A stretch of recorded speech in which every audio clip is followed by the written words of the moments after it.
Sessions and lessons.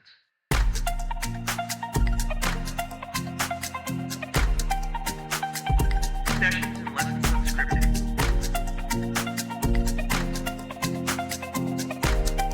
And now your hosts, Joel and Gloria Rosario. Hello, everybody. It's me, Joel Rosario, and welcome to Sessions and Lessons Unscripted. As always, here by my side, the lovely, wonderful, funny, what else? Keep it going. Intelligent, and she smells terrific. Yes. Gloria Rosario, everybody. Hello, everybody. How's it going? Yeah, I can't speak today. See, you got all flustered after all that stuff I was saying about you. Hello, everybody. How's it going? Hello, everyone. Thank you for joining us again, as always. I hope everybody had a good week, good day, good everything. Yes. How was your day? Good, quiet, fast, just like I like it. Quiet, fast. Yep. Good, quiet, and fast. Okay. All right, so we're gonna get right into it in this episode. Gloria had some stuff she wanted to, talk about. What was that, Gloria? So today we're going to be talking about caring for a family member that's ill. Particularly, I want to talk about my grandmother on this episode. Okay. And basically, I just wanted to kind of touch base on what it's like to take care of somebody with Alzheimer's. And then she also has dementia, and She's in the beginning stages. Yeah. so for those that don't know, just really quick, Gloria has a background in nursing assistants, and she's a caregiver. How about you tell everybody kind of how you got into that? Oh, boy. Well, I do have other certificates, and I have worked in other aspects and fields within the medical industry. So basically, I got into it probably when I was about 18. Uh-huh. And I've been doing it basically Ever since 18? on and off in different aspects and different offices and different job titles, of course, not the same thing. But I started off as a CNA. I went to school for it. I got a certificate. I got certified. Then I went on to get other certificates, phlebotomy, and then I went to physical assistance, and then, I just a whole bunch of different. Would you say that was something you were really passionate about, or is it just, did you just pick it as just a job or whatever? Basically, my mom was hounding me at 18 to do something. Pick something. To pick something. Right. I didn't like the idea of college. I was never 9 to 5, or what is it, 7 to 3 student, Right. if you will. I did really good in school, but I just didn't really want to. I was more interested in, I guess, living life at that age. Well, you're young, at right? 18, Yeah. oh my gosh, you want to do everything. Right. I wanted to travel. I wanted to party. Just basically wanted to do things my way. Right. But I did actually get into it just because I was debating on whether or not I wanted to go to school for nursing. And I used Like actually nursing. like an actual registered nurse. But once I got into it, I never really fully, I guess, had my heart in it to become a nurse. Okay. As a nurse, you kind of, you have contact with patients and stuff, but I wanted to do more. Not that I don't have respect for nurses. Trust me, nurses. Oh, being a nurse has got to be kind of rough. They are so overworked, and it was just like, it was more, honestly, Weird hours. Yeah, and it was more responsibility than I wanted to take. Right.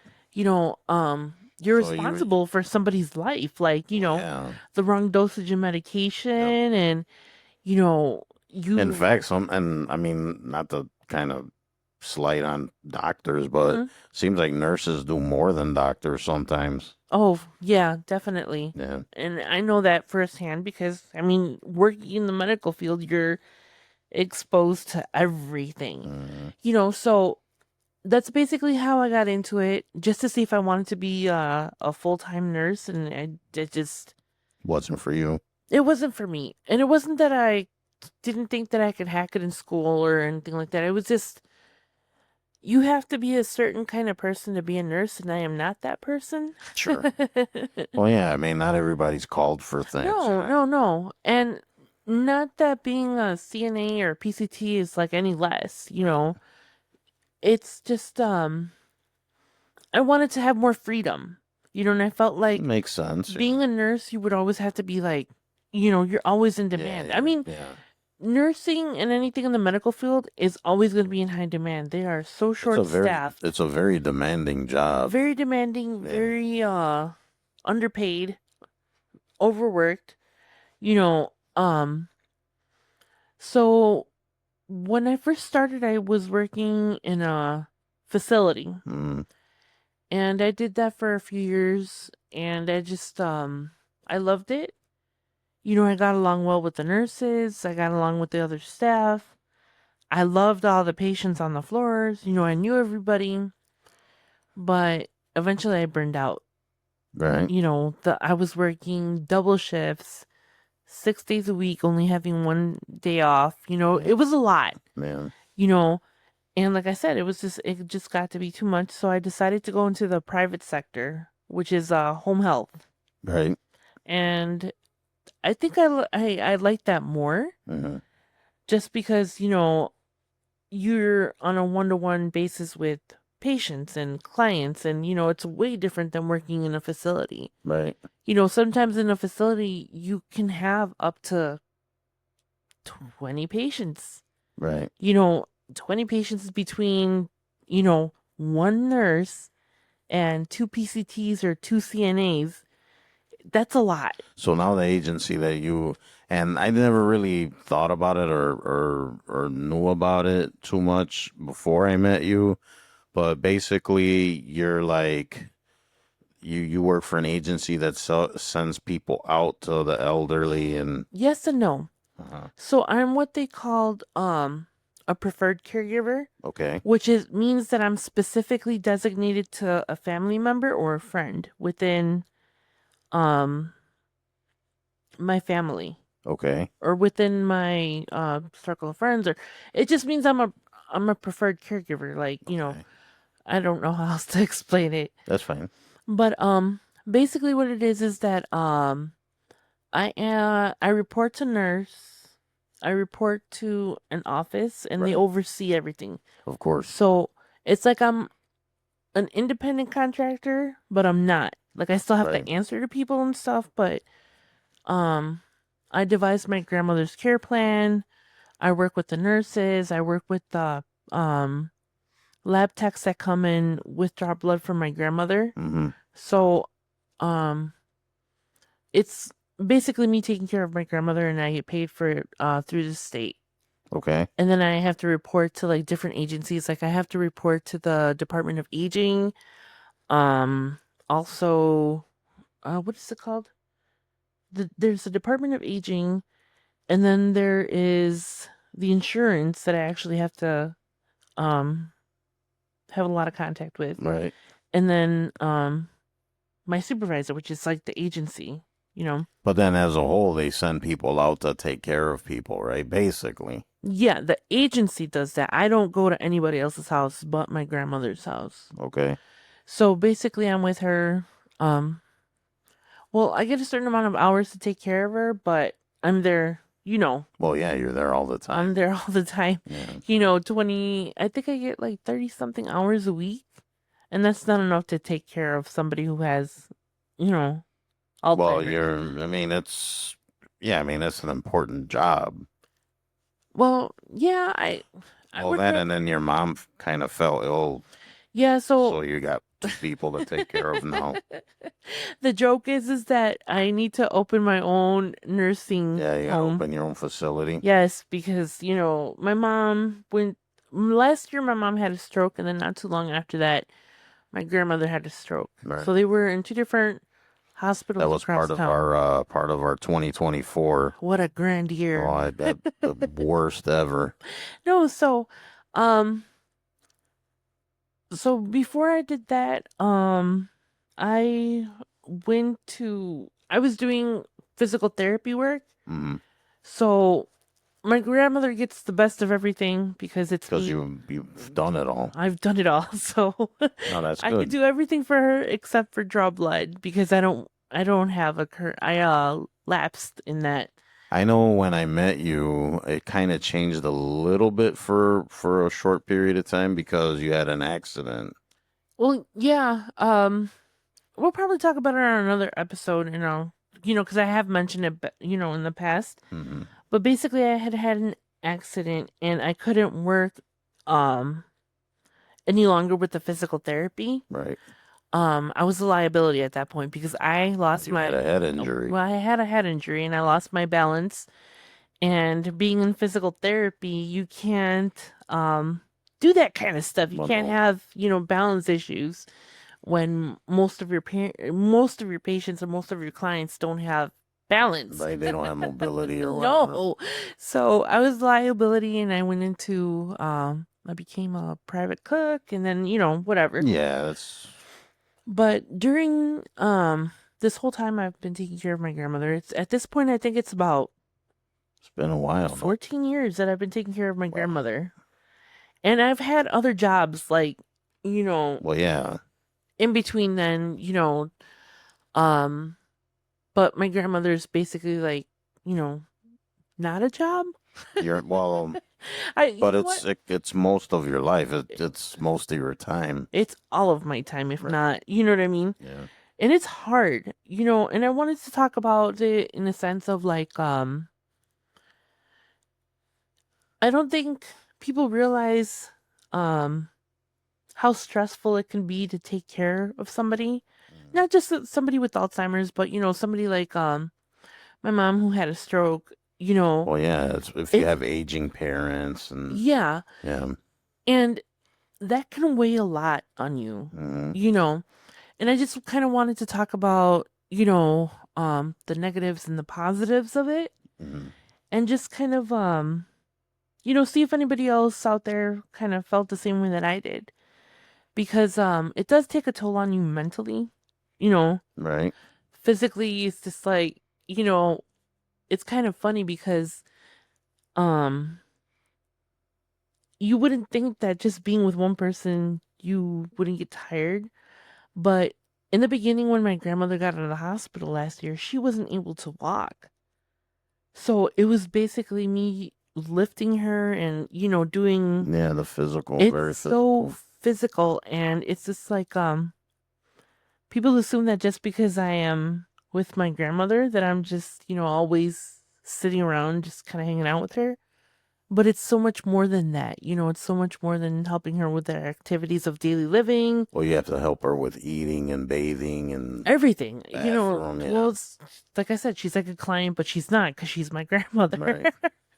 So, I guess where I was going with this is I just wanted to kind of talk about it because it's something that I don't talk about very often. Mm-hmm. It's gotten a lot better.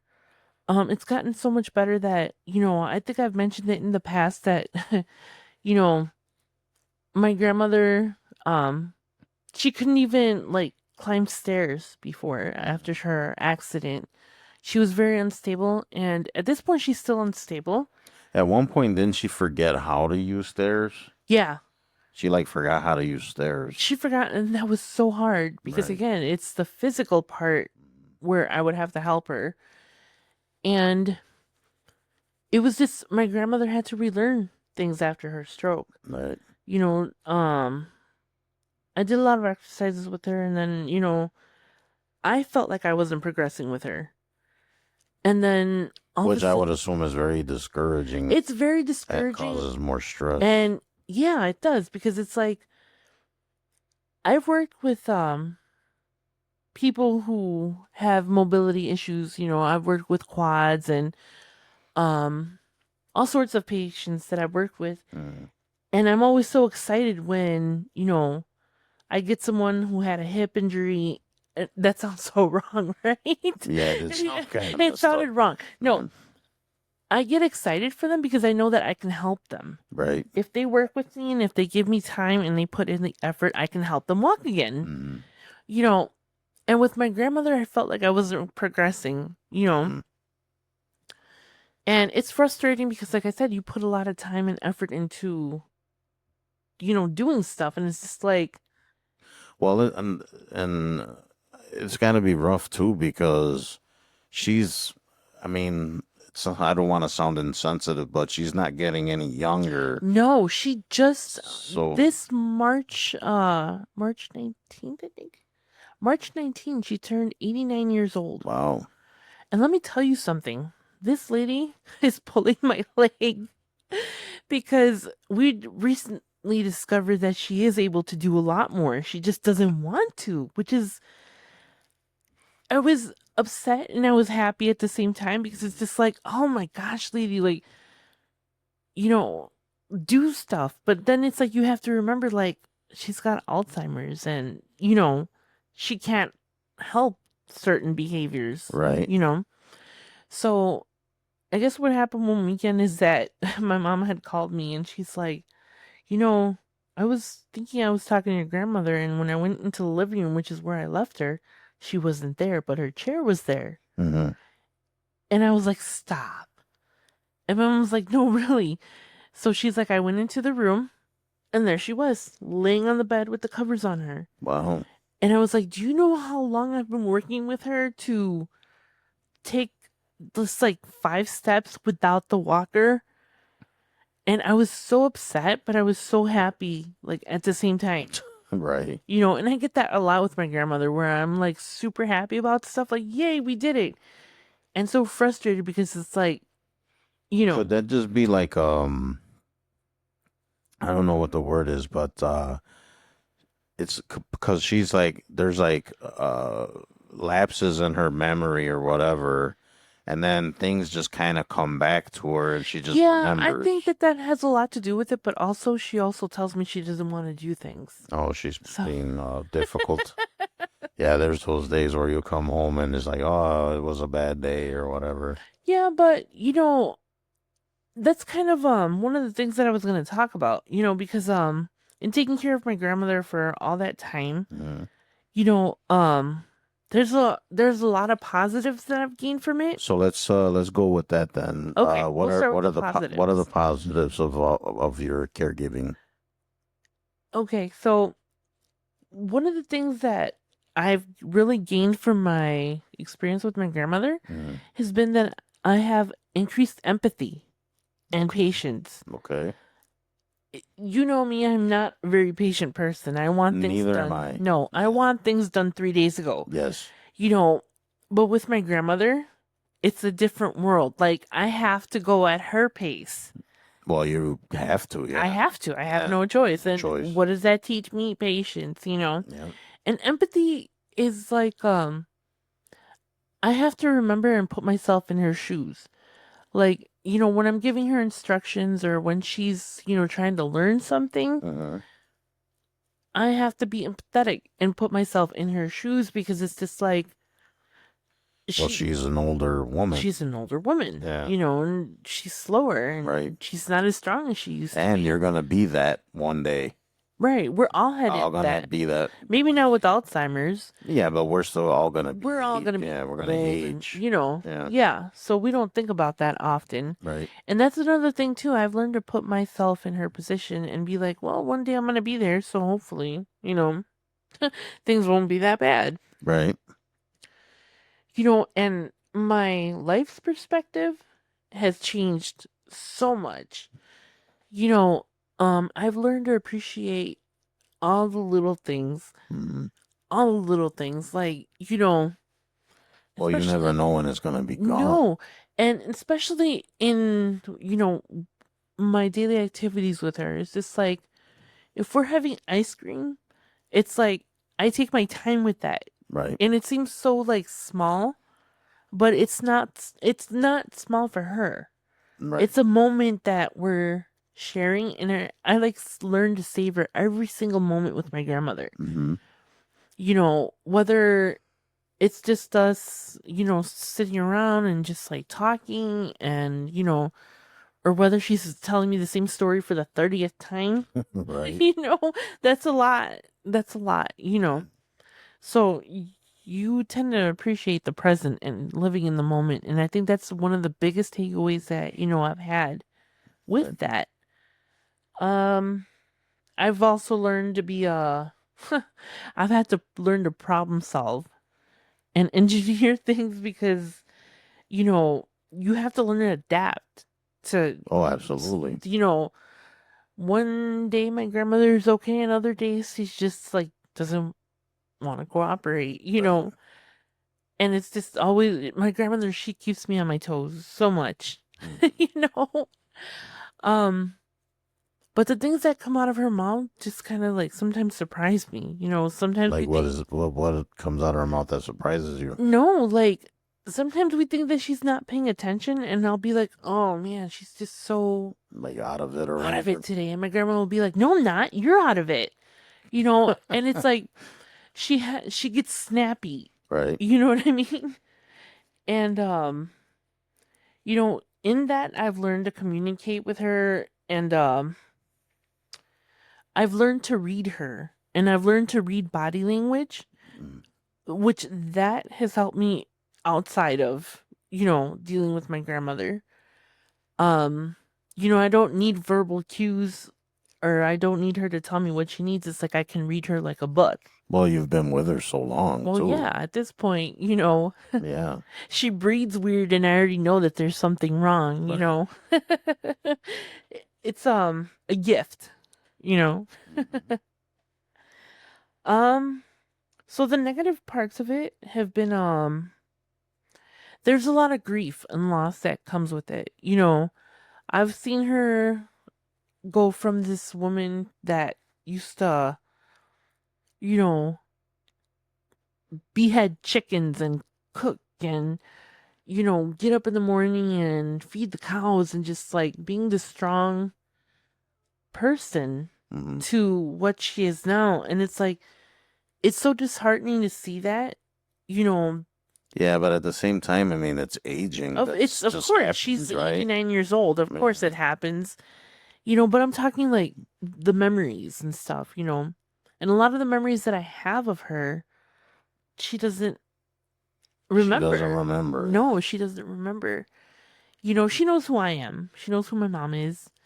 Um, she knows some of her kids, she'll remember on and off and stuff. How many kids does she have? I think 7. 7? Yes. The weird thing is that she remembers that she has all these kids, but she can't always remember their names, especially if they haven't seen her in a while. Right. But her favorite, she'll be like, "Oh, this is such and such." But even that's changing, and it's kind of I don't want to say sad, but it kind of just does something to me when I see her and she doesn't remember like one of my brothers, or she doesn't. Um, Does that happen where she doesn't remember one of your brothers? well, she doesn't remember my youngest brother all the time. Mm. The brother that follows me, um, she raised him, so she remembers him more than my other cousins. Right. But even now, she's getting to the point where she has to kind of really It's think. starting to fade away. Yeah, that's starting to fade away, and it's like, oh. But like I said, that's to be expected. Right. Um, a lot of the times too, and please don't take this like the wrong way. I would never abuse my grandmother in any way, shape, or form. No, really. No, I didn't mean to laugh, but I know. You know where this is going. Yeah, I know. There could be moments of frustration, you know, um, like I was talking about in the beginning, how I worked so much with her physically to get her to be able to walk and to, do things for herself. And the guilt of not seeing the results, and, like, what am I not doing right? or if her behavior starts to change, I'm thinking like, what did I do? I think Or it's understandable to get frustrated right, and you get frustrated, and that's with anybody. because it's weird because getting older and in your elder years, it's almost like you're regressing to your infancy. That isn't, wouldn't you say that? Because Yes. I mean, let's face it, when you're an infant, you have to be fed, you have to be taken care of, you have to be changed, you have to be bathed, on and on and on. And then when you become elderly and at a certain age, again, you have to be fed, you have to be dressed, you have to be, bathed, just like if you were an infant. Yeah, but it's so much more than that. Like I I feel like we think of older people and we just see them for their physical, you know, but we don't see what they go through like mentally. It has to be well, I know it's difficult Mm, to have somebody come into your life and dictate what they're going to do for you mm-hmm. instead of you dictating to them what you want done. Right, My grandmother doesn't have the ability to communicate that. So she's on my schedule. right, You know what I mean? And I understand that it can be frustrating for her too, because if she doesn't want to do something, but I'm on a schedule, like, we have to compromise here. Something has to give. right. And a lot of the times, not just my grandmother with Alzheimer's, but I've noticed, and again, because I've worked a lot in geriatrics and, nursing homes and all sorts of facilities, um, a lot of the times we don't see them as people anymore because they're older and they're not quote unquote as useful as they used to be when they were Yeah, younger. yeah, You know, a lot of the times when I love talking to older people. I'm not talking like people in their 50s. I'm talking about like older people, right. like our grandparents' generation. Because they have so much to tell you and so many stories and so much wisdom. Yeah, But because we're younger and we're always on the go and we're, distracted by media, television, and especially now. now, we're always me, we don't take the time to speak and get to know our elders. And that is such a sad thing because it's like they have so many things to, contribute and to say and to teach. Hmm. And I just love sitting with older people and just having these conversations because it's like, you think about how long my grandmother's been alive. She's 89 years old.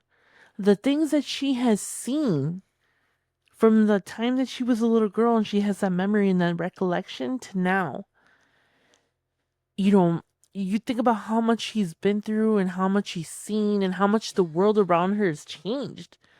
Like back when she was growing up, she was in Mexico, they didn't have telephones. Now we Hmm. walk around with these little computers in our hands. I would imagine it's kind of confusing for her nowadays. Would you say that, or Yeah, like she's even very sometimes I'll confused? be sitting there like on the phone and she'll be like, "What's that box you always have with you?" I was like, "What box?" "The box. The box that's in your hand." And I'm like, "This?" And she's like, "Yeah." I was like, "Grandma, that's a phone." She's like, "No, that's not a phone." I was like, "Yes, Grandma, this is a phone." Mm. And then I'll look and I'll show her the buttons and then I'll show her pictures on there. And she'll just be like so in awe of this like thing that we take for granted, Yeah. that's always attached to our hands. Hmm. And here she is just like mesmerized by it. It's kind of, if you really think about it, it's kind of, there's an innocence with that, isn't it? It's like like It's when a little kid discovers That's what I was something, gonna say. My grandmother can be childlike. right? And it's just like even now, like she doesn't remember a lot, but when she remembers stuff, she will not stop talking. She talks about, how it was when she was growing up, and she'll tell me stories about like how she met my grandpa, things that she's never, told my cousins and stuff, she'll tell me. And it's just like, you know, and I'm not. saying anything, negative about my family at all. But it's just like we all have the same opportunities, to have conversations with her. Right. And people miss out so much because people think that, You oh, gotta, she's not with it or she doesn't. yeah. Yeah, she is. She's still a person. You gotta take advantage of those opportunities because, like I said, you never know when you don't have it. No, It's gonna and be like I taken said, away. that is why I savor every single moment with my grandmother, whether I'm stressed out, whether I'm laughing. I am so grateful to be able to have the honor of taking care of her because to me that's an honor. Yeah. Um, Well, she's like the matriarch of your well, family. yeah, and plus she's like 89. Like there was so many times where has been in the hospital and we're like, oh man, she's probably not gonna make it. I'm since I've met you, it's been a couple It's been a times. couple of times, and I come Yeah. home and I'm like crying, and you're like, she's a strong woman, but she's older, and next thing Oh, I she's a know, tough cookie for sure. next thing I know, I come home, and oh, she's going back home. You know what I mean? And it's like that is like the best feeling ever when you see her that she's had like a rough time, and then she gets better. Right. That to me is like the best thing. Mm-hmm. So getting back to, the negative aspects of it, um, there's a lot of mental and physical burnout and stress Mm-hmm. and isolation that comes with it. You know, um, I would rather be the person to take care of my grandmother because I've had, experience in so many things in the medical field, Right. but it is such a, how can I put it? It is the most rewarding and the most tiring thing at the same time. I often find myself stressed out. Right. Even if it's a light day, I'm still stressed out, just because there's always something that needs to get done. And that's fine. People say, well, that's what you get paid for. That's your job. Uh-huh. And I was like, yeah, you're right. That is my job, but I'm still a human. I'm still a person and I get tired and I get stressed out and I get, angry. Yeah, I mean it's normal. It's normal. Yeah. You know, I remember one time I was talking to one of my clients and she was telling me that she had a lot of guilt sometimes because she would feel so tired after taking care of like her husband. Mm-hmm. And she would say like, sometimes I just want to rip my hair out, you know? And she was telling me this and she's like, and I feel so guilty for telling you. And I was like, let me tell you something. I was like, I go through the same emotions that you go through. I was like, it's normal, to be burned out and to be stressed out and to like, even on days where I'm just sitting there doing nothing, because there are those days. I mean, she's 89. I'm not going to be taking her to like Well, yeah. marathons and It's stuff, limited. you Yeah, know? it's limited. It's limited. Like, after she's done walking and doing her little exercises, like, there's not much she wants to do, you know? Right. She's 89. She's going to nap. There you go with the naps. Right. That's where I get it from. That's where you get it from, yes, Yeah. from grandma.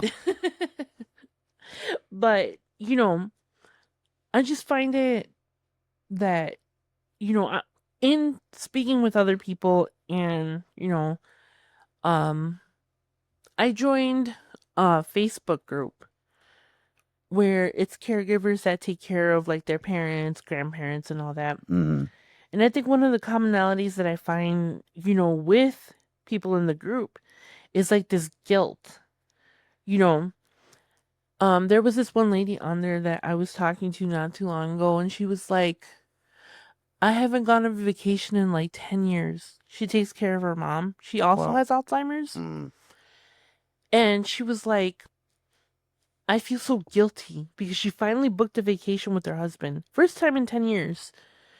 And I was like, is your mom going to be taken care of? Or like, what's the deal? Mm-hmm.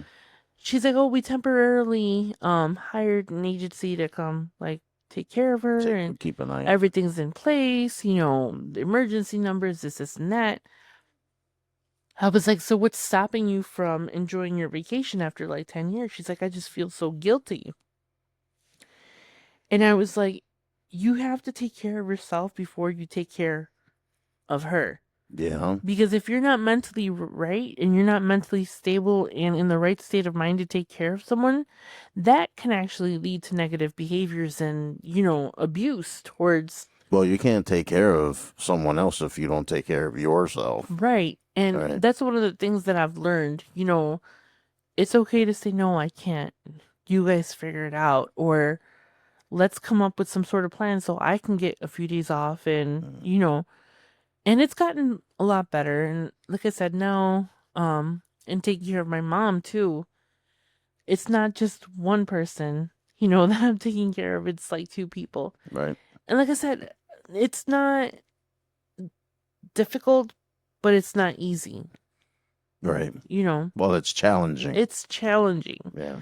And my mom doesn't have Alzheimer's. She's of sound mind, so She's another tough cookie. she's another tough cookie, I'm just grateful to have them both here still. For sure. I have my moments in, where me and my mom are butting heads because that's, Sure. the relationship that I've had with her. Mm. But I don't think I would feel comfortable just like not being the one to take care of them because I know them so well. Like, it's my mom and my grandmother. Right. Like, why would I have somebody else come take care of my mom when I can take Like care you of could take care of her. Right. Nobody's going to take better care of my mom and my grandma than me. I'm a Right. family member. Right. So, are there any more negatives or there's a lot, but you know what I mean? I'm just trying to make it the most simple. the general? The general, and I'm not trying to expose family members, right? Yeah, we're not about exposing family secrets. No, so, Right. Gotta keep that peace. But, So overall, what would you say? So overall, with all the positives and the negatives, what would you tell people out there that are in the same situations or kind of see themselves or see their aging parents heading towards that direction? What would you say? What advice or what words would you tell them? find balance in your life. There has to be a balance between taking care of them and taking care of yourself. And this is something that I think everyone's heard at some point or another in their life. If you're traveling on a plane with a 2 3-year-old and you're an adult, right? And the plane is going down, who do you put the oxygen mask on first? Uh, No, I'm asking you, who would you put the mask on first? on the child. No. You put the mask on yourself first, and then you do it to the child. Let me tell you why. Because in that time that you put the oxygen mask on that kid, what happens if you pass out first? That's true. You know what I'm saying? You have to be the one to take care of yourself first Right. to be able to take care of other people. And see, a lot of people that don't have experience with this or are on the outside saying do this, do that, don't understand that you have to take care of yourself before you take care of somebody else. Mm. Because if not, both of you are going to end up in a bad situation, I'd hate to be that kid in the airplane with no oxygen with my mom passed out next to me, That's true. So, no. And that's an analogy that I often say to people, when they're like, oh, well, I was like, no, you have to take care of you first. You're number one in your life. And then once you take care of yourself and give yourself that oxygen, you could take care of, whoever needs to get taken care of.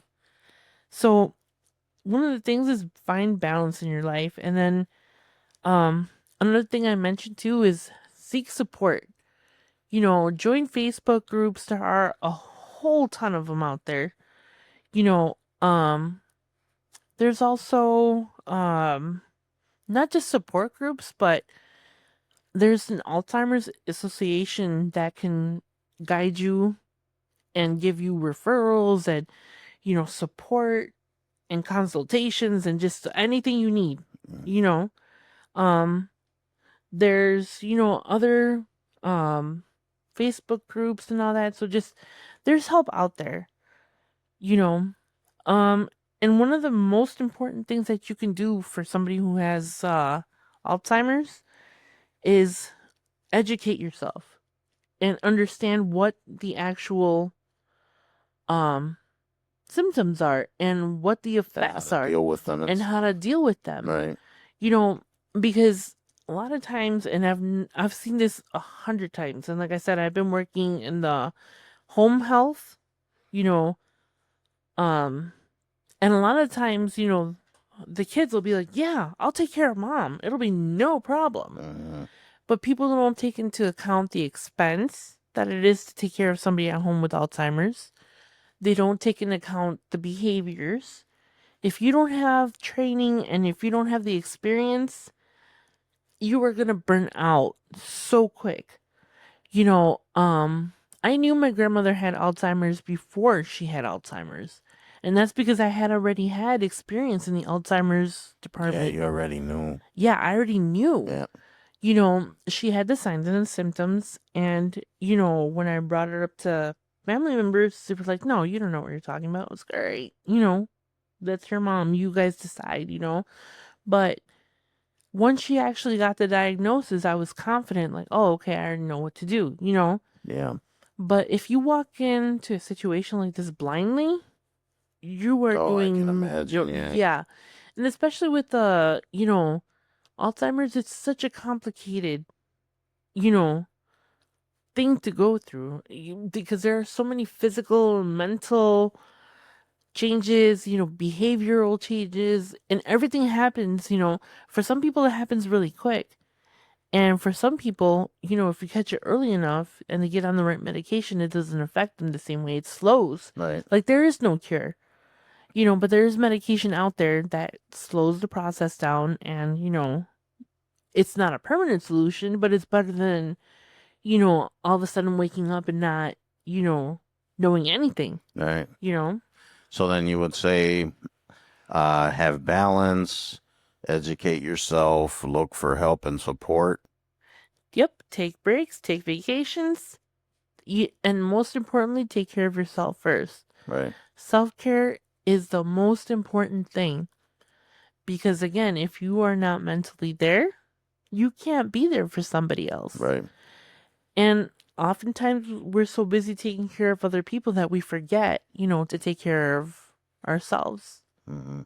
So, yeah, that was just my little spiel with the Alzheimer's, didn't want to get too deep into it or anything like that. So, yep, that was it. Well, I think I think it's great. And I am very fortunate to have you because I am going to need those services at some point. So I guess someone that got some experience under their belt. So No, and it's just, there's so many things that, like, I've seen on all spectrums of the medical field. And it's just like, sometimes I wish I would have gone to become a Different nurse, direction. a different direction, but I'm okay with where I'm at. Hmm. Yeah.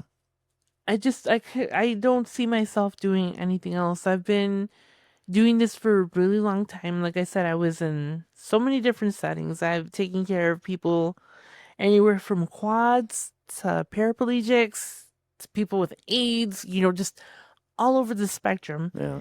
And it's hard.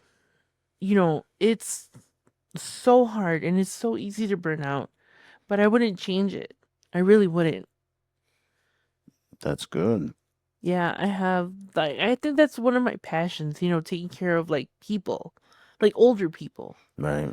And it's so much more than wiping butts and, Mm-hmm. blood and, whatever comes with that. Because at the end of the day, it's a person, Right.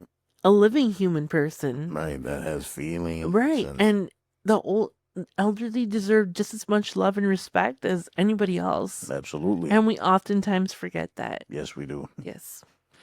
All right, you guys. I think we're gonna end the episode there. It was Thank you for sharing all of that, Gloria. Now I feel better. No. All right, so yeah, maybe we'll put some of those resources on our site along with the other ones. So if you guys, anybody out there has aging parents or taking care of someone in your family that's elderly or anything, we'll put some of that stuff in the resources page on the website. Speaking of the website, please visit sessionsandlessonsunscripted.com.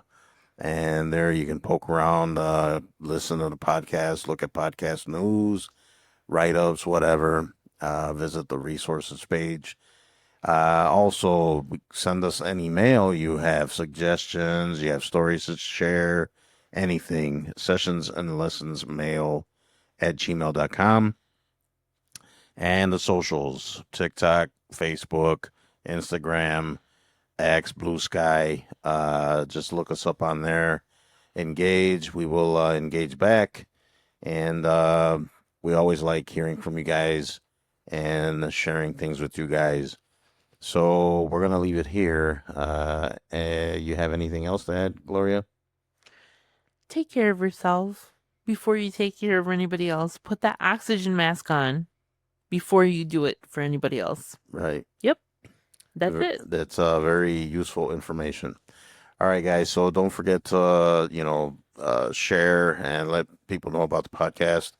We truly appreciate you, and from the bottom of our hearts. So we will catch you on the next episode. Thank you for listening. See you on the next one. Bye. Bye.